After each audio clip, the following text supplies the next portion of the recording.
Welcome back to the channel, everybody. I'm Phil, that's Sam. Hey guys, welcome back. Today we're getting into the Beatles' Strawberry Fields Forever. And this is a song I'm going to probably recognize a little bit. My dad was a big Beatles fan growing up, but we're going to introduce Sam to Strawberry Fields Forever on this one. Yeah, my Beatles journey has been insane. Yeah, and this one is a big one, a renowned one, a one that is deemed a pop sensation. And You're giving me high hopes here. yeah, Because everything has already been so good. yeah, and this came out actually, interestingly enough, they had stopped touring in 1966, and this gave them some time to really dive into their creativity, and John Lennon did so. He was kind of away shooting a film at the time and wrote this one really introspectively, and then came back and with producer George Martin, he worked some magic, and this came to be what it is. And it was released actually with a double A-side single with Penny Lane, so that's why it's looked upon as well as being so influential. We've done Penny Lane on the channel as well, and it was fantastic. Yeah. So anyway, Sam, give me some details about this song. So this, like Phil said, they stopped touring in 1966, and this came out in 1967.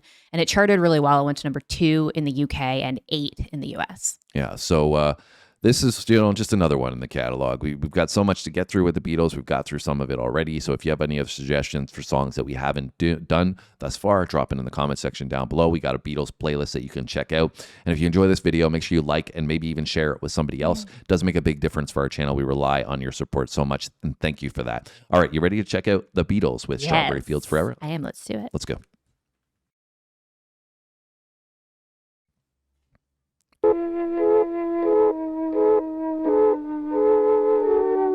I haven't seen the video before.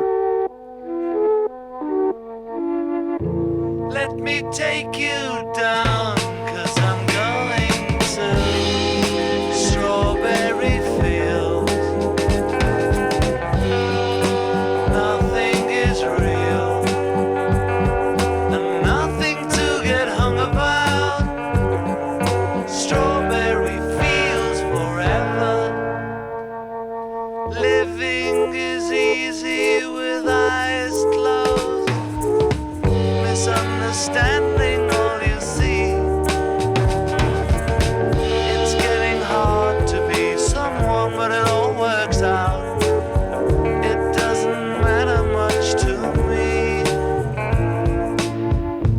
Let me take you down, 'cause I'm going to Strawberry Fields. Nothing is real, and nothing to get hung about. Strawberry Fields forever. No one I think is in my tree. I mean, it must be high or low. That is, you can't, tune in, but it's alright. That is, I think it's not too bad. Let me take you down, 'cause I'm going to Strawberry Fields. Nothing is real, and nothing to get hung about. Strawberry Fields forever. Always know, sometimes think it's me, but I know, and it's a dream. All right, Sam. So how you feeling about this one? A little bit shockingly different from the Beatles again, right? Everything is so different with them. Yeah, it's a really interesting listening experience, because it almost sounds like different songs have been layered on top of each other. You're talking about the tempo shifts that are going on there, but yes, continue. But at the same time, like, even though it sounds like they've been kind of like layered, they're blended so well. Beautifully, yeah. So it has like this really unique sound to it. And it also, like, I think part of the video is kind of giving me this like abstract kind of like journey vibe as well, because they've got all these lights and I don't even know what's in front of the keys there, but the whole little like rope thing. Yeah.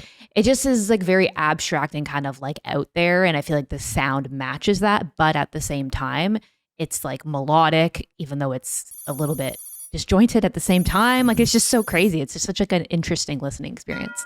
Yeah, so apparently like there was two versions of this song, and John Lennon, George Martin had produced both of them, and John Lennon insisted that they mix both of them in the song and blend them together.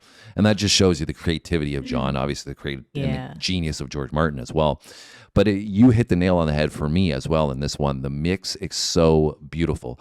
You know, there's so much going on. You got the stereo pans, you've got so much instrumentation, you know, between the orchestral elements, I think a mellotron in there as well, then the tempo blending. You can hear it in John's voice as well when he says down, when it goes down and it slows down at that point to really emphasize it. I was going to say the way he uses his vocal even to deliver the lyrics is like very interesting in this as well. Yeah. And so to me, I just reflect on the fact that this came out in 1967 and everything that they were doing at this time was so innovative. They were so different, so unique, and so legendary. And this is a classic example of why, because nobody was doing anything like this, right?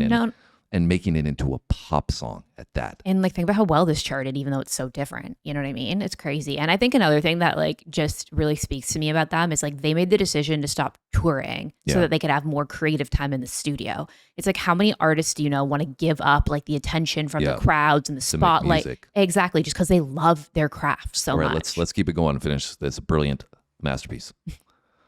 About strawberry fields forever. Always know, sometimes think it's me, but you know I know when it's a dream. I think I know, I mean, yes, but it's all wrong. That is, I think I disagree. Let me take you down, 'cause I'm going to strawberry fields. Nothing is real, nothing to get hung about. Strawberry fields forever.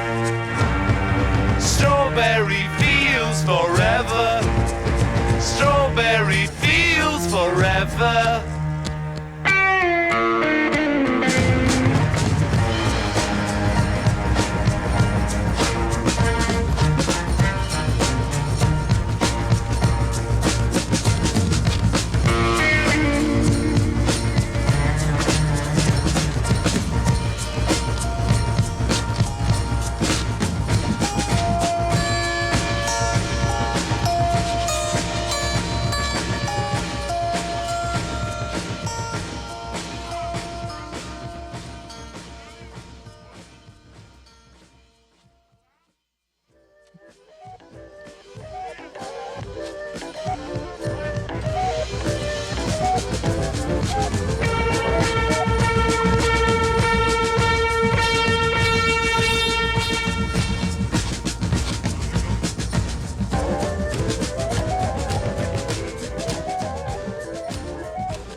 You gotta be always be on your toes with Beatles. You don't know what they're gonna throw at the end of the song. Like, I got blisters on my fingers.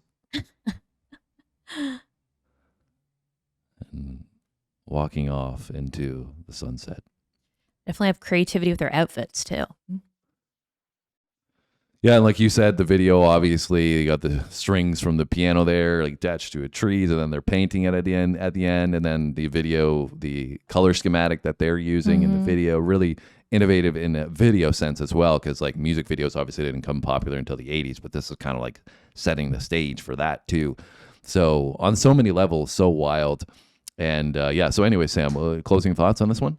Well, I just wonder, because when we were doing a little bit of research on this, we had read that part of the inspiration for this song was Strawberry Fields was a child Salvation Army home in Liverpool, like near where John grew up.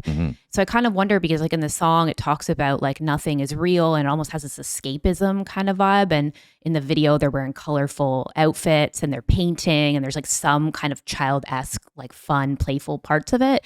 So I wonder if like part of it for him was like that was a place like when you're a child, you're playing and you're having fun and you escape the realities realities of like the real world, right? And maybe that was like translated into the song and the video. Yeah, when you're a kid, the pressures of life feel a little Exactly. bit different. Mm-hmm. And even maybe reflecting on that part of his life. Yeah. And I love the lyrics though, relating to that, right? Because he's like questioning himself Mm-hmm. through the song, Mm-hmm. right? His thoughts that he's thinking about. He Yeah. literally just put his thoughts on the page, Yeah. right? And put it together in such a magnificent song that just sounds right. And then even the vibe that you get from the music kind of gives you that introspective feeling, Mm-hmm. right? So Yeah. And when he says like Strawberry Fields Forever, it's like, well, maybe that's like to him a place where he was able to have like that escapism and that more easygoing, where he thinks of that as like, oh, I just went to play and enjoy myself. And maybe that's kind of his like, place in his head. That and what I think is so cool about it is that you could, as the listener, place yourself in Strawberry Fields. Mm-hmm. Yeah. You could just place yourself and like have this visual of this long field, like they were walking out, Yeah. right, Yeah. at the sunset or at the sunrise, and you could place yourself there, and it would probably bring you a place of peace, right? So, anyways, I thoroughly enjoyed this one. too.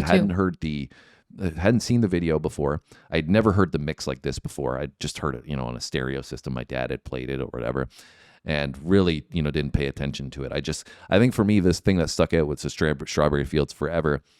And that was like what I knew from the song. But there was so much more to this that I didn't recognize at the time. And you enjoyed it? Yeah, I loved it. And I think the thing that just sticks out to me is that, you think, oh, I get why they were so renowned every time you do a song. And you're like, okay, now I get it. Now I get it. I'm like, no, I'm still learning. I'm still seeing like every time that we do it. I feel like my brain is like even more every time. Yeah, definitely one of a kind. Yeah. And you guys can let us know if this is one of your favorites. If there's something else we haven't done, drop it down below in the comment section. Maybe a live performance as well. I think there was one from Shea Stadium or something that's out there on YouTube. Let us know, because obviously they've got tons of material we should check out, and Sam needs to learn more, right, guys? So there's probably stuff I need to learn more too. So let us know where you want us to go next. Have a great day. We'll see you in the next video. Thanks for watching.